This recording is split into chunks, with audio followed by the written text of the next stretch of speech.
नमस्कार, जोहार। स्वागत है आप सबका परीक्षा साथी में। जेपीएससी एग्ज़ामिनेशन रद्द कराने के लिए जो शक्तियां लगी हुई है वो लगातार प्रयास कर रही हैं, लेकिन अभी तक कामयाबी उनको नहीं मिली है। ठीक है। और इसके पीछे सबसे बड़ा कारण क्या है कि छात्र सामने नहीं आ पा रहे हैं।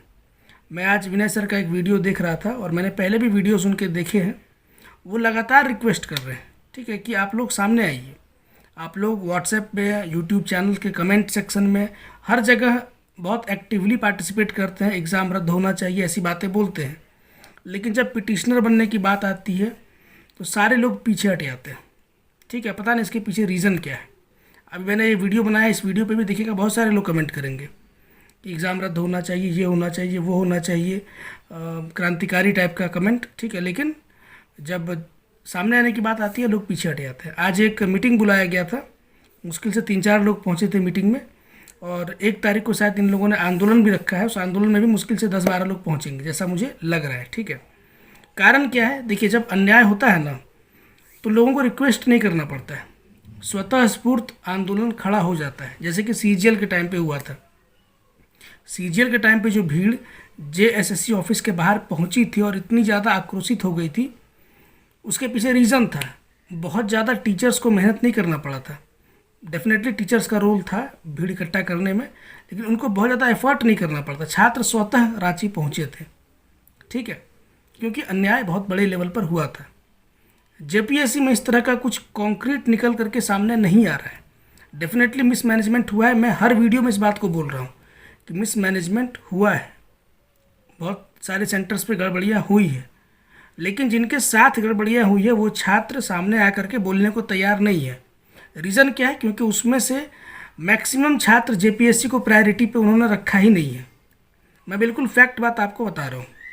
ठीक है, जिनके साथ भी गड़बड़ियाँ हुई है, चाहे उनके साथ सेक्शन बी, सीरीज़ बी के क्वेश्चन पेपर आगे पीछे हो गए थे, और भी बहुत सारे लोग बहुत सारी बातें बोल रहे हैं, उसमें से 80-90% लोग ऐसे हैं जो बस एग्ज़ाम देने गए थे। उनको फ़िलहाल इस साल जेपीएससी से बहुत ज़्यादा लेना देना है नहीं। हो सकता है फ्यूचर में तैयारी करेंगे, लेकिन अभी जेपीएससी को लेकर लोग इतना सीरियस है नहीं, और ये बहुत बड़ा कारण है कि भीड़ इकट्ठा नहीं हो पा रहा है। ठीक है, लेकिन फिर भी जो लोग परेशान हैं, अगर वो कोर्ट जाएंगे तो देखिए, कोर्ट से बड़ा कुछ हो नहीं सकता है। जो होगा फाइनल कोर्ट में ही होता है। ठीक है, बाकी जो भी लोग तैयारी कर रहे हैं आप लोग तो करते रहिए, क्योंकि आयोग ने आंसर की जारी करके अपनी मंशा स्पष्ट कर दी है कि वो क्या करने वाले हैं। 30 तारीख तक तो था आपका ये चैलेंज करने का डेट। उसके बाद मुझे लगता है कि 1 सप्ताह में रिवाइज्ड आंसर की, और उसके 10 दिन के अंदर रिजल्ट भी देखने को मिल जाएगा। और मैं अगेन रिपीट कर रहा हूँ, ऐसी बात नहीं है कि मिसमैनेजमेंट आगे देखने को ना मिले, आगे भी बहुत सारी त्रुटियाँ देखने को मिलेंगी, लेकिन मैक्सिमम छात्रों ने ये मन बना लिया है, चाहे जो भी हो, जेपीएससी कंप्लीट होना ज़रूरी है। और इस बात की गहराई को बहुत कम ही लोग समझ पाएंगे। ठीक है, समझने के लिए दिमाग भी होना चाहिए कि मैं ये क्यों बोल रहा हूँ कि जेपीएससी को कंटिन्यू करना क्यों इम्पोर्टेंट है। इसको ट्रैक पे लाना बहुत ज़रूरी है, इसको रेगुलराइज करना बहुत ज़रूरी है। जैसे कि बिहार में, यूपी में हर साल एग्ज़ाम हो रहा है पीसीएस का, झारखंड को भी उस दौड़ में शामिल होना अति आवश्यक है। और अभी जेपीएससी अपने बचपन में, ठीक है, कोई बच्चा जब होता है ना, तो आप उससे ये एक्सपेक्ट नहीं कर सकते कि वो अचानक से उठे और दौड़ना स्टार्ट कर दे।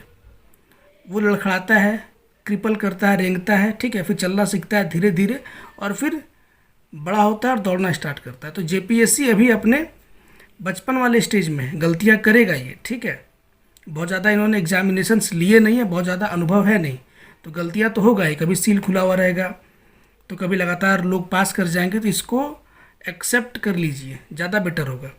ये सुधरेगा कैसे? अब आप सोचेंगे हम भगत सिंह बन जाएंगे, हम क्रांतिकारी बन जाएंगे और सुधार देंगे, तो वो नहीं होने वाला, और प्रैक्टिकल है ही नहीं वो चीज़ें। तो कैसे होगा? एक ही उपाय है, ये लगातार एग्ज़ाम जब होते रहेगा, होते होते होते चीज़ें बेहतर हो जाएंगी, जैसे बिहार में हुआ।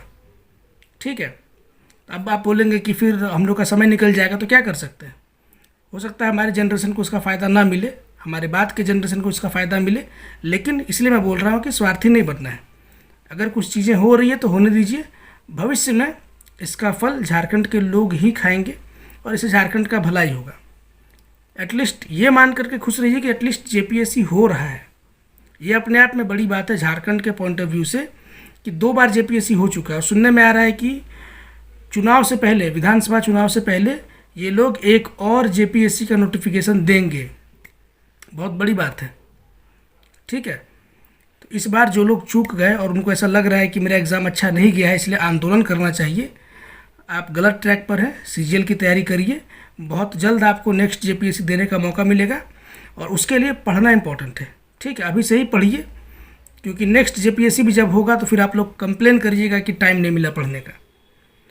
पीसीएस की पढ़ाई 1-2 महीना 3 महीना में नहीं होता है, ठीक है, काफ़ी लंबा समय लगता है। तो अभी से ही लग जाइए, जिसका भी हो सिलेक्शन होने दीजिए। मेरा होगा नहीं होगा ये बहुत बाद की बात है। पीटी भी क्लियर होगा कि नहीं, मैं इसके लिए बिल्कुल भी आश्वस्त नहीं हूँ, और ना ही मैं मेंस की तैयारी कर रहा हूँ, ठीक है। मैं सीजीएल को ही फोकस करूँगा, मैं अपनी बात बता रहा हूँ, ठीक है। लेकिन अगर 342 सीट है, मान लेते हैं कि 50, 60, 100 लोग मिसमैनेजमेंट की वजह से पास कर भी जाएंगे, ठीक है।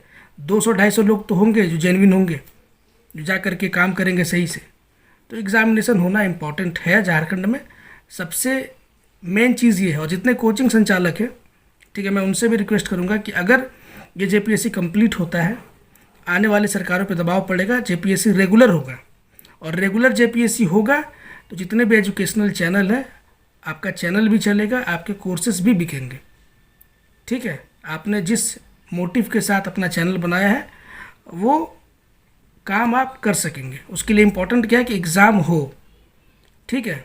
आप ये बिल्कुल भी एक्सपेक्ट मत करिए झारखंड में कि एग्ज़ाम होगा और बिल्कुल फेयर होगा, कहीं कुछ गड़बड़ी देखने को ही ना मिले।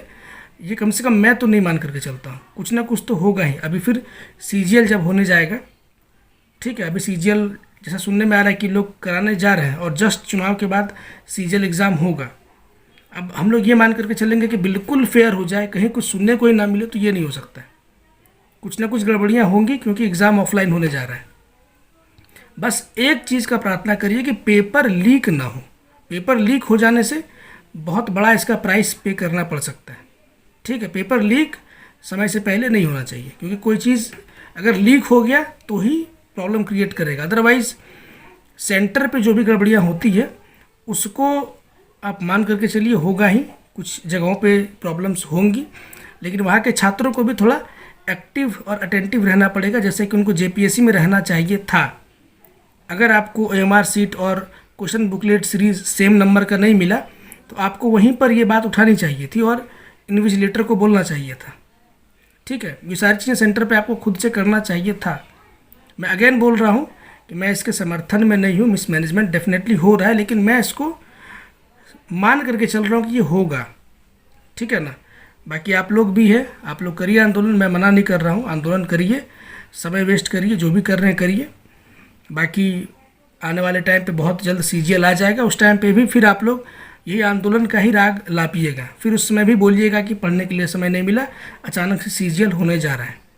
एक बात और, जैसे ही सीजीएल के बारे में पता चलेगा, बहुत सारे सीरियस कैंडिडेट जो जेपीएससी की तैयारी कर रहे हैं ना, वो लोग भी सीजीएल में स्विच कर जाएंगे, ठीक है ना। मैं अपने साइड से क्लियर कर दे रहा हूँ कि मैं भी सीजीएल का ही कर रहा हूँ। बहुत लोग सोच रहे होंगे कि इनका पीटी निकल रहा है इसीलिए ऐसी बातें बोल रहे हैं, तो मैं उस लेवल का स्वार्थी नहीं हूँ जैसा कि आप हैं, क्योंकि आप तो आंदोलन सिर्फ और सिर्फ इसलिए कर रहे हैं क्योंकि आपका एग्ज़ाम अच्छा नहीं गया, ठीक है। तो मेरे साथ वो कंडीशन नहीं है, ठीक है ना। तो आप जैसा खुद है वैसे दूसरे को मत समझिए। आने वाली वीडियोस में हम लोग धनबाद में जो पॉलिटिकल अभी क्राइसिस चल रहा है, ढुल्लू महतो को टिकट मिलने की वजह से, उस पर हम लोग चर्चा करेंगे। लेकिन मैं वेट कर रहा हूँ एक बार गिरिडीह से टिकट अनाउंस कर दिया जाए, ठीक है। गिरिडीह में अभी तक अनाउंस नहीं किया गया है, और कारण डेफिनेटली जयराम महतो है, ठीक है। अगर कोई लोग इसको नकार रहे हैं कि जयराम महतो कोई फैक्टर नहीं है, तो मुझे लग रहा है कि डिनाइल मोड में है। पहले मैं खुद भी इनको कोई फैक्टर नहीं मानता था, बिल्कुल जेन्युइनली ये बात मैं आपको बता रहा हूँ। मुझे नहीं लगता था कि ये बहुत ज़्यादा कुछ इफ़ेक्ट डाल पाएंगे, लेकिन लोकसभा चुनाव में इम्पैक्ट इनका देखने को 100% मिल रहा है, ठीक है। और इनका लाभ विधानसभा चुनाव में बहुत बड़े लेवल पे मिलेगा। हम लोग किसी और सेपरेट वीडियो में बहुत विस्तार में इसकी चर्चा करेंगे। एक बार गिरिडीह का सीट डिक्लेयर कर दिया जाए, साथ ही साथ महागठबंधन भी अपने कैंडिडेट को अनाउंस कर दे।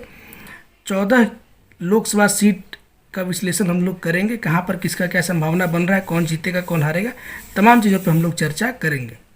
आप में से बहुत सारे लोग होंगे कि आपको पॉलिटिक्स में इंटरेस्ट नहीं होगा, लेकिन पॉलिटिक्स को आप सब में इंटरेस्ट है। आप कितना भी अपने आप को पॉलिटिक्स से अलग करें, लेकिन अलग कर नहीं पाइएगा। हर एक चीज़ का लेना देना पॉलिटिक्स से होता ही है, और पॉलिटिक्स ही हर चीज़ का सॉल्यूशन भी है। ठीक है ना। जेपीएससी बेस्ट एग्जाम्पल है। बाकी आप लोग क्या सोच रहे हैं, किस एग्जामिनेशन की तैयारी आप लोग करिएगा, और जो लोग पीटी क्लियर कर रहे हैं, जिनको ऐसा लग रहा है कि पीटी वो क्लियर कर लेंगे, आप लोगों ने मेंस की तैयारी अगर शुरू कर दी है तो वो भी आप लोग कमेंट करके बताइएगा। ठीक है, मिलते हैं किसी और वीडियो में, तब तक के लिए टेक केयर, गुड बाय।